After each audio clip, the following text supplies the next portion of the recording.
আব্দুল ভূমিকম্পে কাঁপছে এখন আমেরিকা। আমেরিকার রাষ্ট্রপতি ডোনাল্ড ট্রাম্প এবং ইসরায়েলের প্রধানমন্ত্রী বেঞ্জামিন নেতানিয়াহু তারা এই মুহূর্তে সন্ত্রস্ত। তাদের মুখে চুনকালি লাগিয়ে দিয়েছেন আব্দুল আল সাইদ। গতকাল তিনি যে ডেমোক্রেট সেনেট প্রাইমারিতে বিজয়ী হয়েছেন, এই বিজয় সত্যি সত্যি আমেরিকার ইতিহাসে রীতিমতো ভূকম্পন। ঠিক তিনি যেমনটা বলেছেন, উই শুক দ্য ওয়ার্ল্ড, যে আমরা অর্থাৎ ডেমোক্র্যাট দলের যে সমস্ত কর্মী সমর্থক আব্দুল আল সাইদকে ভোট দিয়ে তাকে নির্বাচিত করেছেন, এই জয় আমেরিকার ইতিহাসে একটি মৌলিক পরিবর্তন আনতে চলেছে। কারণ আমেরিকায় এতদিন ধরে যে মেইন স্ট্রিমের রাজনীতি ছিল, সেই রাজনীতির খোলনলসকেই পুরোপুরি বদলাতে চলেছেন এই যুবক রাজনীতিবিদ আব্দুল আল সাইদ। ডোনাল্ড ট্রাম্প প্রথমবারের মতো আব্দুল আল সাইদকে আক্রমণ করতে মাঠে নেমেছেন। আবার আমেরিকার উপরাষ্ট্রপতি জেডি ভ্যান্স, তিনি তার প্রতিপক্ষ ভাবতে শুরু করেছেন আব্দুল আল সাইদকে। আগামী 2029 সালে নতুন করে যে রাষ্ট্রপতি নির্বাচন হতে চলেছে, সেই নির্বাচনে আব্দুল আল সাইদ আমেরিকার না রাষ্ট্রপতি হয়ে যান, সেই ভয় করছেন এখন জেডি ভ্যান্স। কারণ জেডি ভ্যান্স স্বপ্ন দেখতে শুরু করেছেন যে ডোনাল্ড ট্রাম্পের পরে তিনি আমেরিকার রাষ্ট্রপতি হবেন।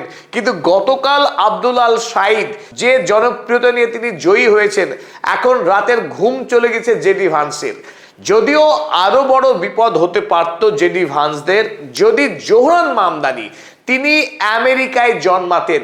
জন্মগত সূত্রে যদি মার্কিন নাগরিক হতে পারতেন জোহরান মামদানি, তাহলে আমেরিকার রাষ্ট্রপতি হওয়া থেকে তাকে কেউ আটকাতে পারতো না। কারণ এই মুহূর্তে আমেরিকায় জনপ্রিয়তা নিরিখে সবচাইতে তুঙ্গে যিনি আছেন, তিনি হলেন এই জোহরান মামদানি। তবে মামদানিদের হাত আরো অনেক বেশি শক্তি হলো এই আব্দুল আল সাইদের বিজয়ের পর থেকে। একটা প্রশ্ন কিন্তু আপনার মনে জাগতেই পারে যে আব্দুল আল সাইদ কি এমন ভোটে জিতেছে, তার এই জয়কে কেনই বা ডোনাল্ড ট্রাম্প কিংবা বেঞ্জামিন নেতানিয়াহু তারা কেন ভয় পাচ্ছেন? আমেরিকায় যে যুক্তরাষ্ট্রীয় কাঠামো রয়েছে, সেই কাঠামোয় প্রতি অঙ্গরাজ্য থেকে 2 জন করে সেনেটর আমেরিকার পার্লামেন্টে 6 বছরের জন্য নির্বাচিত হন। আর এই সেনেটররাই ভোট দিয়ে ঠিক করেন আমেরিকার বিদেশ নীতি কি হবে, ইসরায়েলের সঙ্গে আমেরিকার সম্পর্ক আগামী দিনে কেমন থাকবে, সেই নির্ণায়ক ভূমিকা কিন্তু পালন করবেন এই সেনেটররা। এই সেনেটরদের সর্দার হতে যাচ্ছেন আব্দুল আল সাইদ, এবং তিনি রীতিমতো আমেরিকার মাটিতে ক্রুসেড ঘোষণা করেছে ইসরায়েলের বিরুদ্ধে। তার ভোটের ময়দানে সবচাইতে বড় যে দাবি ছিল যে তিনি যদি সেনেটর নির্বাচিত হন, আগামী দিনে তিনি লড়াই করবেন আমেরিকার পার্লামেন্টে, যাতে গণহত্যাকারী ইসরায়েল রাষ্ট্রকে আমেরিকা থেকে যেন কানা কড়ি পয়সাও না দেওয়া হয়। তিনি সরাসরি ইসরায়েলের বিরুদ্ধে যুদ্ধ করছেন আমেরিকার রাজনৈতিক ময়দানে। তাই এই নির্বাচনে ইসরায়েল তার এই প্যাক লবি আমেরিকার মাটিতে আব্দুল আল সাইদকে ভোটে পরাস্ত করবার জন্য ভারতীয় টাকায় 600 কোটিরও অধিক টাকা ব্যয় করেছে প্রাইমারি নির্বাচনে। ডেমোক্র্যাট দল থেকে জেনারেল নির্বাচনে তিনি যাতে প্রার্থী না হতে পারেন, তাই গোড়াতেই একেবারে শেকড়েই আব্দুল সাইদকে মেরে দেওয়ার জন্যে ইসরায়েল 600 কোটি টাকা খরচ করেছে। কিন্তু তাতেও শেষ রক্ষা হয়নি ইসরায়েলের। এই প্রেক্ষিতে আব্দুল আল সাইদ একটি অবিস্মরণীয় মন্তব্য করেছেন। চলুন সেই মন্তব্যটা আমরা দেখে নিই। The power of our many is greater than the power of their money. Abdul Al Sayed বললেন, আমাদের যে সমর্থকরা আছে, অসংখ্য অনুগামী রয়েছে, সেই অনুগামীদের শক্তির কাছে এই প্যাক ইসরায়েলের টাকার শক্তি তুচ্ছ।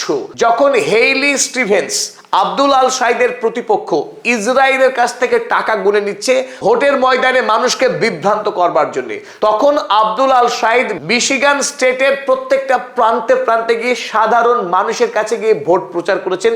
তাদের কাছ থেকে ক্ষুদ্র ক্ষুদ্র টাকা দান নিয়েছেন, যে দান নিয়ে তিনি ভোটের প্রচার করেছেন।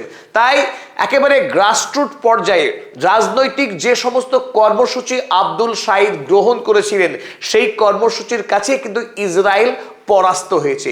ইসরায়েল ভোটের আগেই যারা সম্ভাবনাময় ক্যান্ডিডেট তাদেরকে টাকা দিয়ে আগে থেকেই কিনে ফেলে, যাতে করে আমেরিকার পার্লামেন্টে গিয়ে সেই সমস্ত জনপ্রতিনিধি ইসরায়েলের হয়ে লড়াই করতে পারে, ইসরায়েলকে সমস্ত রকম সুবিধা পাইয়ে দিতে পারে এবং ইসরায়েলের যে গণহত্যা, তার যে অন্যায়, সেই অন্যায়কে বিশ্বের সংবাদ মাধ্যমে চেপে দিতে পারে। সেই কাজে কিন্তু এতদিন ধরে আমেরিকার মাটিতে আমেরিকার রাজনীতিবিদরা করে আসছেন। খোদ ডোনাল্ড ট্রাম্প তিনি ইসরায়েলের কৃতদাস, ঘৃণ্য চাকর ইসরায়েলের। সেই চাকর বৃত্তি আব্দুল আল সাইদের মতো ব্যক্তিত্ব সম্পন্ন নেতারা কিন্তু করতে প্রস্তুত নন। তারা শিরদাঁড়াকে সোজা রেখেছেন, মাথাকে উঁচু রেখেছেন এবং আমেরিকার মাটিতে ইসরায়েলের বিরুদ্ধে যে কথা বলা যায় এবং ভোটের ময়দানে ইসরায়েল বিরুদ্ধে প্রচার করে ভোটে জেতা যায়, যে নজির তৈরি করেছেন জোহরান মামদানি, সেই নজিরকে আরো অনেকখানি এগিয়ে দিলেন আব্দুল আল সাইদ। আব্দুল আল সাইদের ম্যাগনিটিউড এতটাই প্রবল যে ডোনাল্ড ট্রাম্প এতদিন পর্যন্ত আব্দুল আল সাইদের নামটি মুখে উচ্চারণ করতে কুণ্ঠাবোধ করতেন, লজ্জিত হতেন, অপমানিত হতেন। সেই ডোনাল্ড ট্রাম্প গতকাল এমন ভয় পেয়েছেন যে আব্দুলের নাম তো নিচ্ছেনই, কিন্তু এই মুহূর্তে চেষ্টা করছেন আমেরিকার মাটিতে ইসলামোফোবিয়াকে ছড়িয়ে দেওয়া। আব্দুল আল সাইদের ধর্মীয় পরিচয়কে সামনে এনে এই মুহূর্তে তাস খেলছেন ডোনাল্ড ট্রাম্প। এক নম্বর, তিনি ধর্মীয় পরিচয়ে মুসলিম, দ্বিতীয়ত তিনি মিশরীয় বংশোদ্ভূত। এই সমস্ত বিষয়কে সামনে এনে তিনি বলছেন যে আব্দুল আল সাইদ এমন একজন মানুষ যিনি ইহুদিদেরকে ঘৃণা করেন, তিনি ইসরায়েলকে ঘৃণা করেন। এই মুহূর্তে আমেরিকায় আব্দুল আল সাইদের বিরুদ্ধে ধর্মীয় ভাবাবেগ তৈরি করে খ্রিস্টান এবং ইহুদিদেরকে তিনি একটা দলে আনতে চাইছেন। এক ঘৃণ্য চক্রান্ত করছেন ডোনাল্ড ট্রাম্প, যাতে করে নভেম্বর মাসের যখন জেনারেল নির্বাচন হবে, সেই নির্বাচনে ডোনাল্ড ট্রাম্পের প্রিয় মাইক রজার্স তিনি যেন ভোটে জিততে পারেন, আব্দুল আল সাইদকে পরাস্ত করা যায়, সেই মর্মে কিন্তু ইতিমধ্যেই ডোনাল্ড ট্রাম্প ভোটের প্রচার শুরু করে দিয়েছেন। কি বলছেন তিনি, চলুন আমরা দেখে নিই। Trump labels Abdul Al Said as a hateful communist. তার একটাই অভিযোগ জোহরান মামদানির বিরুদ্ধে, যে জোহরান মামদানি একজন কমিউনিস্ট, আমেরিকায় কমিউনিস্টদের কোনো জায়গা নেই। এবারও কিন্তু সেই একই কথা আব্দুল আল সাইদকেও তিনি বলছেন তিনি একজন হেটফুল কমিউনিস্ট, অর্থাৎ বিদ্বেষী সাম্যবাদী। ডোনাল্ড ট্রাম্প বলছেন this guy hates Jews. Abdul Al Sayed নাকি ইহুদিদেরকে ঘৃণা করেন। তিনি মোটেই কিন্তু সে কথা বলেননি। তিনি ইসরায়েলের বিরোধী, কারণ ইসরায়েল একটি গণহত্যাকারী রাষ্ট্র।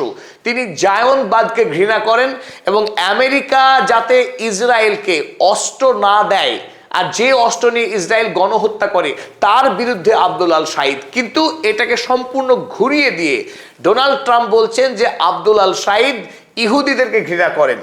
Somebody said, oh, that's a little strong.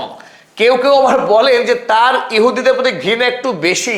কিন্তু ডোনাল্ড ট্রাম্প বলছেন no, he hates Jews and hates Israel. এই কথাটা কিন্তু সর্বৈব সত্য, কারণ আব্দুল আল সাইদ সত্যি সত্যি ইসরায়েলকে ঘৃণা করেন এবং এই কথা তিনি খুব দৃঢ়তার সঙ্গে দাবি করেছেন যে তার জীবনের একমাত্র লক্ষ্য এই ভোটে যদি তিনি জয়ী হন তবে আমেরিকার পার্লামেন্টে দাঁড়িয়ে ইসরায়েলের বিরুদ্ধে তিনি লড়াই করবেন, তাতে কোনো সন্দেহ নেই। হি is a man of hate and now he is going around saying no, I love everybody. Donald Trump বলছেন যে আব্দুল আল সাইদ হলেন একজন মানুষ যার জীবনে শুধুই ঘৃণা আছে, he is a man of hate. কিন্তু তিনি দাবি করছেন যে তিনি সকলকে ভালোবাসেন। একদম তিনি ভালোবাসেন না, তাকে একবার অফিসে বসিয়ে দেখো যে তিনি কি ভালোবাসেন তা প্রমাণ করে ছাড়বেন। তিনি আমেরিকা বিরোধী এবং আমেরিকার সর্বনাশ করবেন, এই কথাই ইঙ্গিত করছেন ডোনাল্ড ট্রাম্প।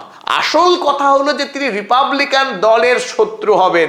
রিপাবলিকান দলে যে আদর্শ, সেই আদর্শের বিরুদ্ধে ডেমোক্র্যাট দলের মধ্যে যিনি প্রোগ্রেসিভ আদর্শ নিয়ে রাজনীতি করছেন সেটাকেই ডোনাল্ড ট্রাম্প সহ্য করতে পারছেন না। আর ডোনাল্ড ট্রাম্পের থেকে আরো এক ধাপ এগিয়ে আমেরিকার উপরাষ্ট্রপতি জেডি ভ্যান্স, তিনি সরাসরি ধর্মযুদ্ধের কথা বলছেন। তিনি ক্রুসেডের কথা মনে করাচ্ছেন আমেরিকাবাসীকে, যে খ্রিস্টানদের দেশ আমেরিকা, সেই আমেরিকায় আব্দুল আল সাইদ আগামী 3 বছর পরে অর্থাৎ 2029 সালে নতুন যে রাষ্ট্রপতি হতে যাচ্ছেন সেই রাষ্ট্রপতি না আব্দুল সাইদ হয়ে যায়। আমেরিকায় প্রথম মুসলমান না রাষ্ট্রপতি হয়ে যায়? যদি তাই হয় তাহলে ঈশ্বর যেন আমাদেরকে ক্ষমা করেন। জেডি ভ্যান্স বলছেন তিনি একজন ধর্মপ্রাণ নিষ্ঠাবান খ্রিস্টান, তাই জেসাস ক্রাইস্টের কাছে তিনি ক্ষমা প্রার্থী। যদি সত্যি সত্যি আমেরিকায় আব্দুল আল শাহিদ রাষ্ট্রপতি হয়ে যান তাহলে যিশুও তাকে ক্ষমা করবেন না। ইতিমধ্যেই প্রাইমারিতে জিতে গেছেন আব্দুল আল শাহিদ, আর তার যে পরিমাণ জনপ্রিয়তা তাতে স্পষ্টই মনে হচ্ছে প্রথম মুসলিম হিসেবে তিনি সেনেটর তো হবেনই, এমনকি রাষ্ট্রপতি পর্যন্ত হয়ে যেতে পারেন। তাই এই মুহূর্তে কান্না শুরু করেছেন আমেরিকার উপরাষ্ট্রপতি জেডি ভ্যান্স। তিনি স্বপ্ন দেখছেন যে ডোনাল্ড ট্রাম্পের পর আমেরিকার রাষ্ট্রপতির পদ তিনি সামলাবেন।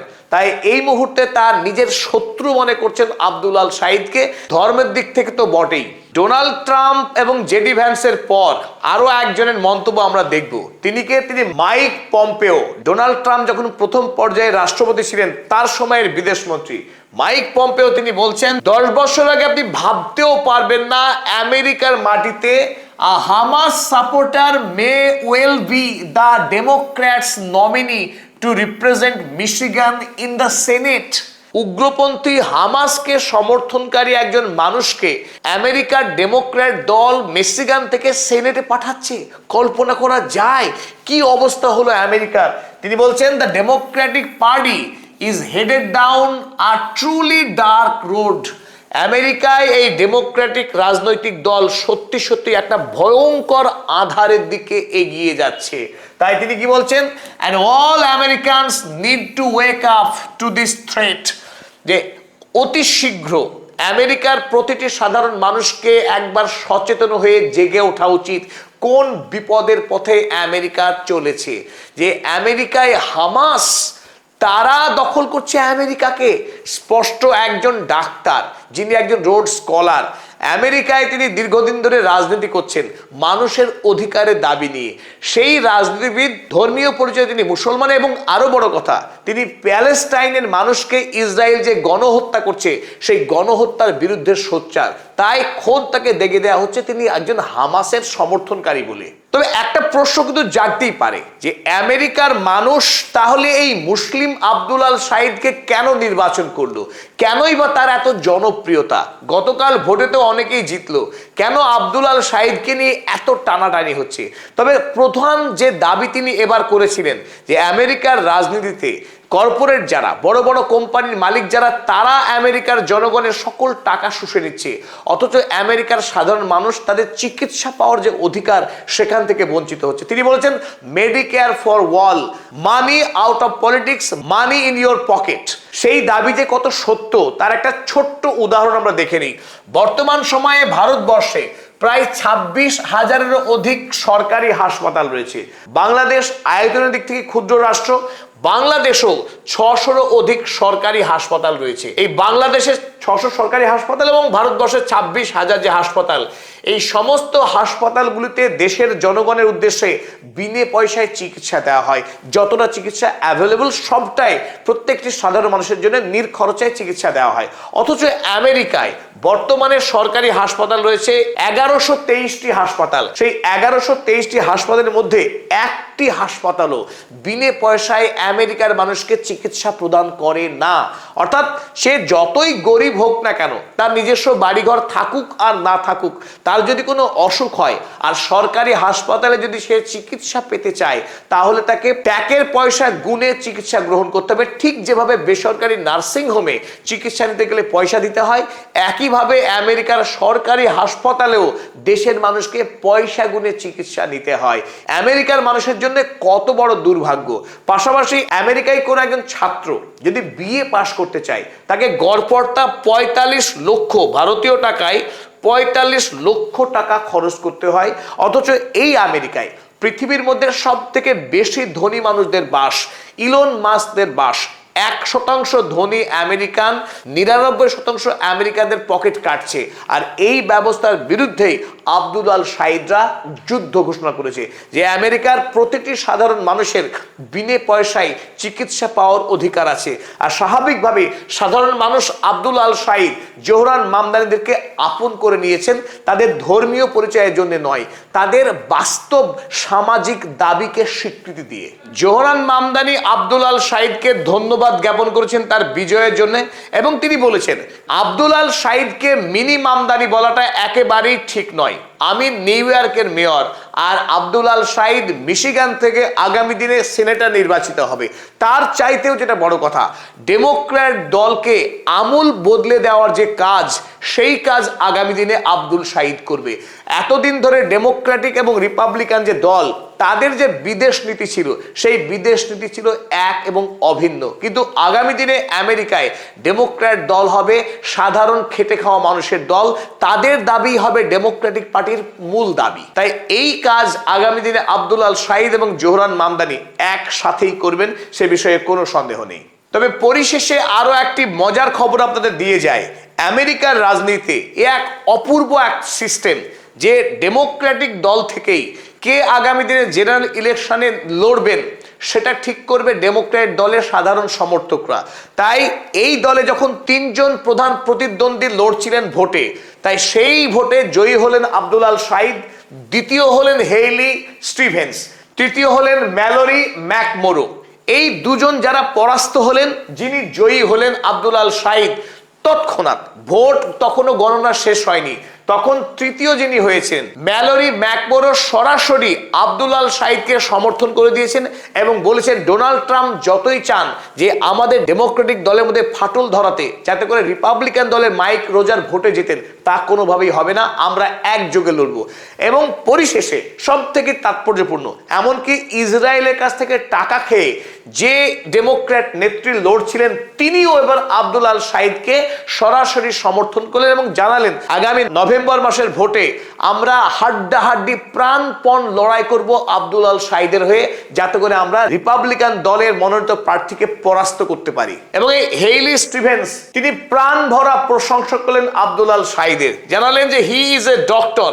আব্দুল আল সাইদ একজন ডাক্তার, এ কমিউনিটি হেলথ অফিসিয়াল, তিনি সাধারণ মানুষের স্বাস্থ্য চিকিৎসা নিয়ে কাজ করেন। এ রোড স্কলার, তিনি একজন জ্ঞানী মেধাবী ছাত্র, তিনি একজন রোড স্কলার অ্যান্ড আর ডেডিকেটেড মিশিগান্ডার। মিশিগানে তিনি একজন গুণী বাসিন্দা। I am proud to offer my support as it takes on Mike Rogers in the general election.